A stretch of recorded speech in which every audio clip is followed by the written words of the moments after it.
Hello बच्चों, आइए इस प्रश्न को देखते हैं। धात्विक हाइड्राइडों में H की ऑक्सीकरण अवस्था -1 क्यों होती है? तो आइए सबसे पहले हम इसको प्रश्न की मुख्य अवधारणा को देखेंगे। मुख्य अवधारणा को देखेंगे जिसमें हमें दिया गया है कि पूछा गया है कि जो धात्विक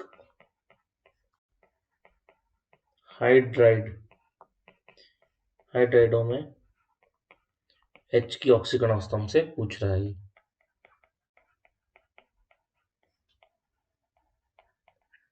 H की ऑक्सीकरण अवस्था हमसे पूछ रहा है।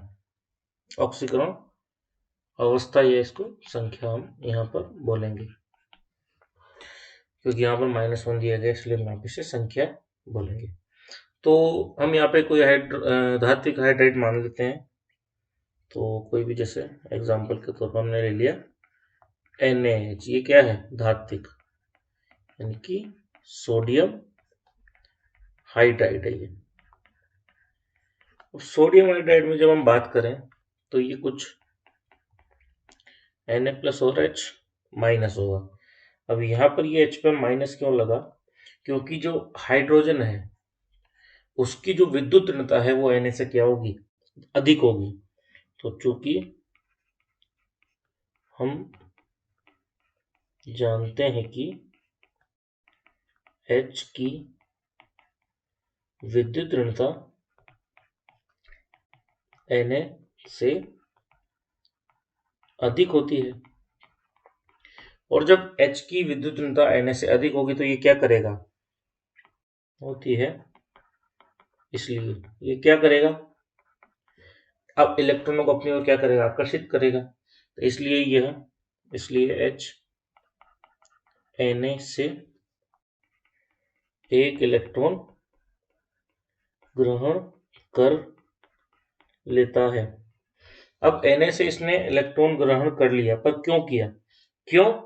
क्योंकि यहाँ पर जैसे ही NaH में Na एक इलेक्ट्रॉन इसको देगा, तो Na तो क्या हो जाएगा? Na+ हो जाएगा, और H क्या हो जाएगा? माइनस हो जाएगा। तो Na+ और H- में यदि हम देखें तो Na+, यानी इसके पास एक इलेक्ट्रॉन त्याग करके ये क्या कर रहा है? नियोन के बराबर का, किसके बराबर? नियोन के बराबर विन्यास, नियोन के बराबर विन्यास प्राप्त कर रहा है। वहीं अगर यदि हम बात करें H- की, तो ये H- मतलब ये एक इलेक्ट्रॉन लेकर के क्या हो रहा है? ये एक इलेक्ट्रॉन लेकर हीलियम गैस के बराबर, अक्रिय गैस के बराबर विन्यास प्राप्त कर रहा है। अतः ये क्या करेंगे? हाइड्रोजन जो है एक इलेक्ट्रॉन को Na से ले लेगा, मतलब कोई भी धात्विक हाइड्राइड में H जो है वो धातु से एक इलेक्ट्रॉन ग्रहण करता है, इसलिए इसकी जो ऑक्सीकरण अवस्था होती है वह -1 होती है।